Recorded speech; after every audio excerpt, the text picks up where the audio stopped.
All right, welcome back to Subway Friday Football Fever. Now's the time where the ladies get to enjoy the show because we bring in Herald-Tribune columnist and eye candy Doug Fernandez. Ladies are going to the refrigerator right now. Doug, like me, went to the Riverview game. Todd Johnson finally gets his first win as a head coach. Riverview turns it on in the second half and defeats Braden River tonight. 36-7. You know, the first three games probably against competition they're not ready to take on. They were 0-3. They were kind of blown out in all of them. But today, in the second half, they really poured it on. 14 fumbles in this game, 8 were lost, and five interceptions. And a safety. A block punt, a ball squirted through the end zone.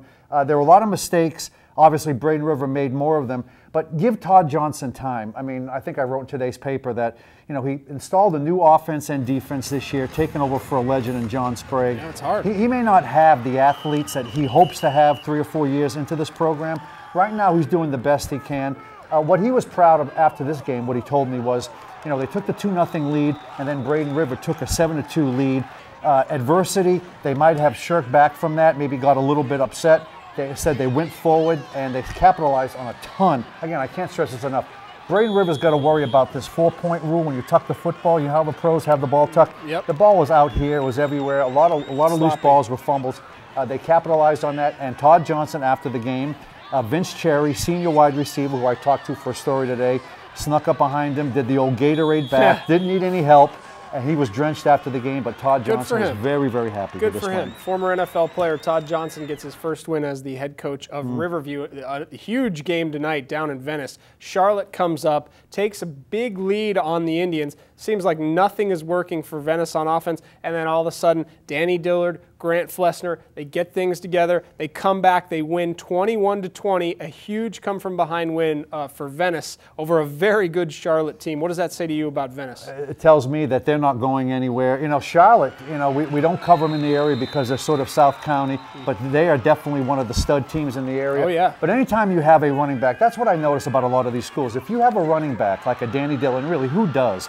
But if you can stick the ball in this guy's stomach for 25 carries a game, you know you're going to get positive yardage. He's a 6'3" running back, which is kind of huge. Kind of huge. There's a lot of area to hit him, but he shakes off tackles. He's about 215 pounds right now.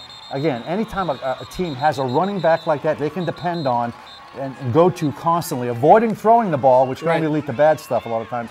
They can come back and win. And Grant Flessner can run the ball, too. He does a lot of QB draws, a lot of design keepers for him. He's a quick guy, too, and he can throw when necessary as well. You know, again, as the season is moving on here, the haves are being separated from the have-nots. A lot of the haves are unfortunately not in Sarasota County. They're in Bradenton and even Charlotte and Venice. So I look for this to continue as the season goes on. Sarasota gets its first real test of the night. They go up to Southeast, and boy, the Seminoles have a pretty high state ranking. They showed why tonight. They really deserve to be that. They blow out Sarasota tonight. You know, they do. Ed Vos, he's in the second year, kind of in the same situation as Todd Johnson, just 1 year advanced. I don't think they're quite ready to go on the road and take on a team of Southeast caliber. Give them a couple of years. Southeast is a pretty good team. They have proven that tonight. All right, that's going to wrap it up for this week's edition of Subway Friday Football Fever. Remember, you can check out htpreps.com for complete coverage of all the games, and they have all kinds of good stuff. You can hear from Doug Fernandez as well. Stick around. There's more local news and weather just ahead. Stay with us.